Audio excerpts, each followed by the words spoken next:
Okay,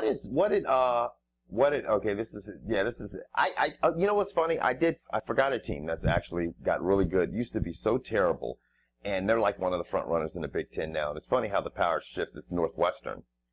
I forgot about them. I mean, they're actually that's probably they're 4-0. Nebraska's had a loss. Wisconsin's had a loss. All the other decent teams in the Big Ten have already got a loss already early in the season. And you know, I know I sound like a fucking, you know, broken record, but that's why I think Maryland can come in here and maybe do okay, because it's like these teams are all rebuilding, or they're not recruiting anymore. And you look at Northwestern, who obviously got a new coach, and Northwestern for what, 3 or 4 years, they just were terrible. I think they had like one loss or hadn't won a game. They had like a 27-game losing streak at one time back 10 years ago. They're like one of the best teams in the Big Ten right now. You know, yeah, I don't know what that speaks to, the recruiting at Northwestern or how bad the Big Ten is.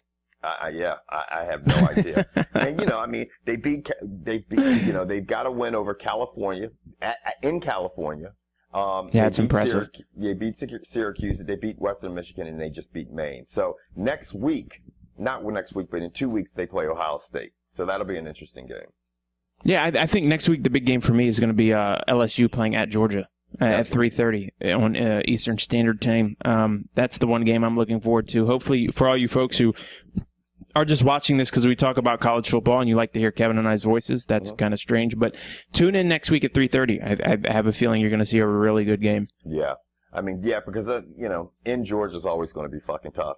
You know, I mean, it's, I just think, though, I think your boys are going to pull it out, man. I really do. I think LSU I hope they pull it out and lay it on them. Mm-hmm. I think if they get off to a good, you know what, Les Miles is a great coach. Even if they fall behind, he has a way of staying in games and winning at the end. So we'll see what happens next week. Anyway, guys, don't forget. Go ahead. Don't forget to tweet at Eton Corporation your best tailgating photo, and you'll have a chance to win the Eton Ruckus XL. We're also giving one away. Don't forget to leave your comment below saying what you would do if you won one. We are out of here. Deuces.